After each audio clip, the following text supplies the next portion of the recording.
Salut à tous, aujourd'hui j'ai envie de faire un petit exercice de bilan. Je me suis amusé à regarder la vidéo que j'avais fait en tout début d'année 2021 et c'est assez sympa de se revoir un an après. Donc j'avais parlé des énergies que je percevais disponibles pour l'année à venir, donc pour 2021. J'avais beaucoup parlé de la sphère mentale égotique et effectivement cette année ça a été vraiment puissant sur cet aspect-là. Donc je vous rappelle, hein, l'ego gère notre système de survie et en fait la prérogative de cette sphère c'est de comparer, hiérarchiser, séparer. On a vraiment été dans le paroxysme de ça, hein. Souvent la sphère égotique mentale va chercher un bouc émissaire, c'est de la faute de... Je vous fais pas un dessin, on a quasi que ça sur cette fin d'année, hein. Deux camps qui s'affrontent, pro quelque chose, anti quelque chose. Chacun cherche à avoir raison, culpabiliser l'autre, juger. C'est que de l'ego et du mental, hein. Donc c'est un peu comme une bougie, vous savez, la flamme d'une bougie, au moment où elle va s'éteindre, elle devient très incandescente. Quand il y a une grosse réforme au niveau individuel ou sociétal, il y a toujours quelque chose qui lutte en fait. C'est la transformation se teinte d'une résistance aussi puissante. Donc on le voit vraiment en ce moment, hein. Il y a des grosses résistances égotiques de partout. Et vraiment, ça a été une année qui a beaucoup travaillé là-dessus. J'avais parlé aussi d'une année très yang, autant 2020 m'était apparu comme très yin. Bon, comme je l'avais dit, j'étais loin d'imaginer que ça prendrait la forme de confinement, encore que le yin c'est l'intériorité et le yang c'est l'extériorité. Et on voit que cette année, effectivement, ça a été pas mal sur l'extériorité. Donc extériorité, manifestation, les gens qui sortent dehors, qui expriment leur mécontentement. On l'a vu, pas qu'en France d'ailleurs, hein, un peu dans le monde entier. Le yang, c'est aussi les cadres. Ça parle vraiment de loi, de régalien. C'est pareil, je ne vous fais pas un dessin, on a eu décret sur décret sur décret sur décret sur décret. Donc forcément, quand le yang est teinté de névrose, bah, ça va partir sur des lois et du contrôle qui sort de partout, hein. Donc effectivement, on a vraiment été sur une année très yang. Euh, on voit aussi que la sphère mentale égotique est très sensible aux culpabilisations, aux influences. Donc c'est pareil, on a beaucoup vu ça cette année. J'avais également insisté sur l'énergie de vérité qui m'apparaissait comme très en mouvement pour l'année 2021. Pareil, je ne vais pas vous faire un dessin, on a vraiment sans cesse un affrontement de vérité, hein, avec beaucoup de distorsions, de tentatives de distordre les faits. Donc j'avais insisté sur la notion de factuel. Et ça va être vraiment important pour les temps à venir. Vous allez devoir vous intéresser au factuel parce que je pense que les névroses vont sortir de partout. Donc on va dire que la perversion narcissique va sortir de partout chez les êtres, hein, chez tout le monde. Et on va se confronter à tout un chacun qui essaie de transformer la réalité, qui essaie de convaincre l'autre, qui essaie de distordre un peu la vérité. Ça va sortir un petit peu de partout, ça va continuer, hein. Ça a été très là sur 2021, mais je pense que ça va vraiment encore un peu continuer sur l'année suivante. Donc vous allez devoir être vraiment à cheval sur le factuel, vraiment mobiliser votre discernement. Ça va être très important. Parce que sinon ça va partir dans tous les sens.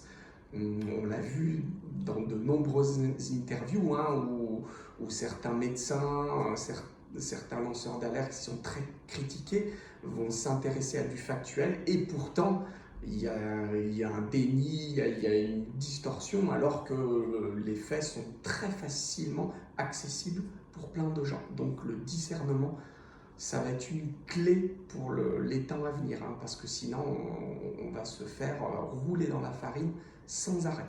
Donc discernement. Voilà, j'avais parlé aussi, il me semble, d'énergie sexuelle, hein. Donc l'énergie sexuelle, c'est pas que la sexualité, encore que ça en fait partie bien évidemment, mais c'est surtout une énergie de créativité. Donc j'ai vu beaucoup de gens cette année qui ont osé créer leur projet, changer de boulot, monter une société malgré les difficultés. J'ai vraiment eu beaucoup de gens qui ont osé. Ça parle du dehors aussi, hein, du yang, hein. Donc le yang en association avec l'énergie sexuelle, c'est vraiment créer, faire aboutir ses projets, ses désirs. Donc il y a beaucoup de gens qui ont réussi à acter ça. J'avais parlé aussi de l'énergie sexuelle, hein, que pour certaines personnes, moi ça a été le cas, de découvrir des choses, des nuances dans l'union, enfin vraiment intéressant. Voilà donc sur le bilan de cette année. J'ai beaucoup parlé, hein, de la crise sanitaire, que ce soit en vidéo, que ce soit dans les écrits, donc je ne vais pas y revenir. J'ai peut-être plutôt envie de faire un petit package aujourd'hui. Donc quand on regarde la crise sur le versant yang, sur le versant de l'intuition et de l'information, c'est une crise qui nous a beaucoup renvoyé sur la notion de partage et d'impossibilité de partage, l'impossibilité de s'accueillir les uns les autres, de respecter notre intégrité et l'intégrité de l'autre, hein. On voit qu'il y a des ingérences de partout, des gouvernements sur les humains entre eux. Donc ça a été une crise qui met vraiment ça en relief, la notion de partage à mon sens. Et sur le versant yin, donc le monde émotionnel, si je devais résumer en un mot, c'est le déni de vulnérabilité. Alors c'est assez marrant parce qu'on a notre président qui a parlé de ça, et c'était presque un sketch, quoi, parce que justement, oui, je pense qu'il a bien capté, et il y a l'énergie de vulnérabilité, l'émotion de vulnérabilité qui veut vraiment être accueillie, sortir par tous les pores de notre peau. Et pourtant, il n'y a jamais eu un tel déni aussi fort, quoi, puisque on tente de tout contrôler. La clé justement de cette crise, c'est de revenir sur notre vulnérabilité. Oui, chaque humain va mourir. Oui, il peut nous arriver tout et n'importe quoi dans la vie. On est entouré de virus, de bactéries. Donc, on est confronté sans cesse à la maladie. Donc, soit on s'enferme pour toujours, soit on ose enfin vivre sa vie. Mais en acceptant qu'on est vulnérable. La vulnérabilité, c'est oser reconnaître aussi qu'on s'est trompé, qu'on a... malheureusement, c'est bien beau de nommer la vulnérabilité, encore faut-il l'incarner et la vivre. Et ça, c'est une autre paire de manches. Et je trouve que justement, il y a un déni de cette émotion, de cette sensibilité, de cette vulnérabilité de l'humain, hein. Voir comme on est fragile en fait, hein. Rappelez-vous la crise, au début ça a été la peur du manque, donc gros déni de cette vulnérabilité, les gens qui se ruaient dans les magasins par peur de manque. Ensuite ça a été la mort, on est dans un déni de mort total dans nos sociétés, hein. Et d'accueillir que toute chose aura une fin. Et j'ai vraiment envie aujourd'hui de vous inviter à vous mettre au contact de vos émotions. Qu'est-ce que ça vous fait de savoir que toute chose aura une fin, que l'amour de votre vie, vous le perdrez et c'est peut-être la mort qui va vous séparer, ou une séparation, un divorce, mais de toute façon, il y aura une fin. L'entreprise que vous avez créée un jour va s'arrêter, va mourir. La maison que vous avez construite un jour s'écroulera, ça sera peut-être que dans 5000 ans, mais toute chose qu'on met en œuvre dans notre vie aura une fin. Et pour le moment, dans nos sociétés, on n'accepte pas la fin, on n'accepte pas les limites. Et on le voit bien au niveau collectif, hein, c'est en train de partir sur des notions transhumanistes. C'est vraiment, pour moi, l'aboutissement du délire, de la névrose, du déni de toute limite, en fait, hein, et de vouloir sans cesse essayer de transgresser les limites de vie. Donc j'ai vraiment envie de vous inviter à aller rencontrer votre vulnérabilité, parce que pour le moment, c'est sacrément en déni, quoi. Difficulté de reconnaître ses erreurs, difficulté de reconnaître la fin de toute chose, la mort, difficulté de reconnaître notre fragilité, et j'en passe et des meilleurs. Voilà, c'est surtout ça que j'avais envie de vous dire aujourd'hui. J'ai envie de vous parler aussi des stages que j'anime. Donc en janvier, le 14-15, j'anime un stage avec Coralie. Donc n'hésitez pas à vous inscrire. J'en profite pour aussi quand même vendre un peu la mèche, même si je referai une vidéo pour 2022.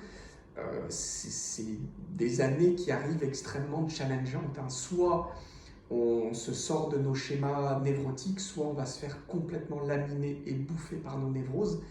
Donc là, il y a une invitation comme jamais à l'introspection, à de la clarté sur les choses, à ressentir ses émotions, bref, une notion de développement personnel qui n'a jamais été aussi poussée que maintenant.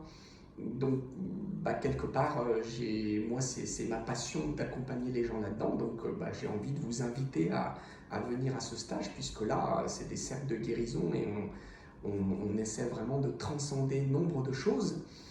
Et enfin, j'ai aussi envie de vous parler d'Eclosiance, la société que j'ai montée cette année avec Luc et Justine, mes associés, où justement on se propose d'accompagner les gens dans leur déploiement, dans du concret, dans leur pleine puissance, dans la découverte de qui on est, quoi.